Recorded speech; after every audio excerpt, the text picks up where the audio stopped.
দেশে এসেই সবাইকে নিয়ে ফেব্রুয়ারিতে নির্বাচন দেখতে চাই বলে ঘোষণা দিয়েছেন আমিরে জামাত ডাক্তার শফিকুর রহমান।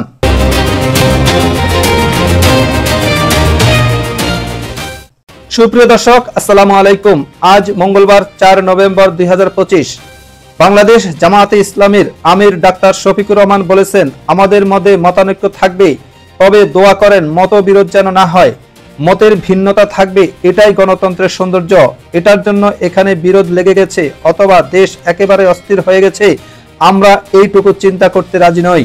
ওমরা পালন ও যুক্তরাজ্য তুরস্ক সফর শেষে দেশে ফিরেছেন ডাক্তার শফিকুর রহমান। তিনি বলেছেন, ফেব্রুয়ারিতে নির্বাচন আমরা আপনারা দেশবাসী সবাই দেখতে চাই ইনশাআল্লাহ, শুধু আমরা না, সবাইকে নিয়ে। সৌদি আরবে পবিত্র ওমরা পালন এবং যুক্তরাজ্য ও তুরস্ক সফর শেষে মঙ্গলবার 4 নভেম্বর ভোরে দেশে ফিরেন ডাক্তার শফিকুর রহমান।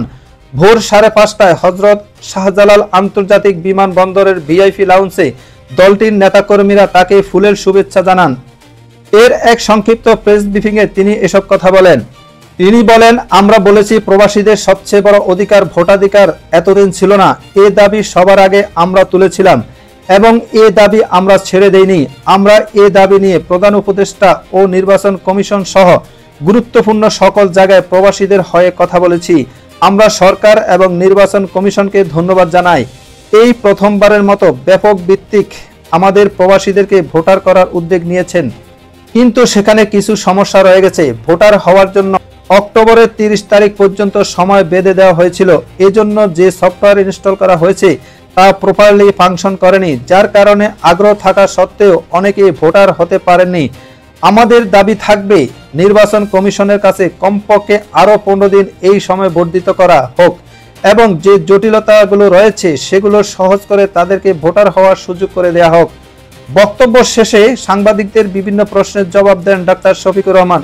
এক সাংবাদিকের প্রশ্নের জবাবে তিনি বলেন, প্রথম প্রশ্ন হলো, আমি আমির নির্বাচিত হয়েছি? না, আমি আমির নির্বাচিত হইনি। আমার সহকর্মীরা আমার উপর একটা দায়িত্বের ভার অর্পণ করেছেন। এই দায়িত্বটা বড় ভারী।